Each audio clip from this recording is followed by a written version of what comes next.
பார்த்தீங்கன்னா, எச். வினோத் டைரக்ஷன்ல தளபதி விஜய் நடிச்சிருக்க படம் தான் ஜனநாயகன். இந்த படத்தோட ஷூட்டிங் வந்து பார்த்தீங்கன்னா, மே மந்த்ல முடிக்கிற மாரி அவங்க பிளான்ல இருந்தாங்க. பட் இப்போ விஜய் சார் வந்து அரசியல்ல கொஞ்சம் பிஸியா இருக்கிறனால, இப்போ கொஞ்சம் நிறுத்தி வச்சிருக்காங்க. ஸோ இந்த படத்தோட ஷூட்டிங் வந்து பார்த்தீங்கன்னா, ஜூன் மாசத்துல ஸ்டார்ட் பண்றதுக்கான வாய்ப்பு அதிகமா இருக்குன்னு சொல்லியிருக்காங்க. அதே மாரி இந்த படம் வந்து பார்த்தீங்கன்னா, ஜூன் மாசத்துலேருந்து அக்டோபர் வரைக்கும் இதோட ஷூட்டிங் நடக்கும்னு சொல்லியிருக்காங்க.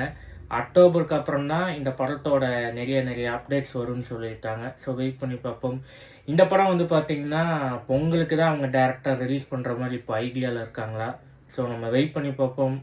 இந்த படம் இந்த வருஷம் ரிலீஸ் ஆகுதா? இல்ல பொங்கலுக்கு அவங்க ரிலீஸ் பண்ண போறாங்கங்கிறத நம்ம வெயிட் பண்ணி பார்ப்போம். நான் இப்போ ஒரு சின்ன ஒரு கெஸ் தான் சொல்றேன். பட் படம் பொங்கலுக்கு தான் ரிலீஸ் ஆகும்னு சொல்லியிருக்காங்க. நம்ம வெயிட் பண்ணி பார்ப்போம். ஹெச். வினோத் தளபதி விஜயை வச்சு இந்த படத்தில் என்ன மாதிரி ஒரு படமாக ப்ரெசென்ட் பண்ணியிருக்காப்புலங்கிறத நம்ம வெயிட் பண்ணி பார்ப்போம்.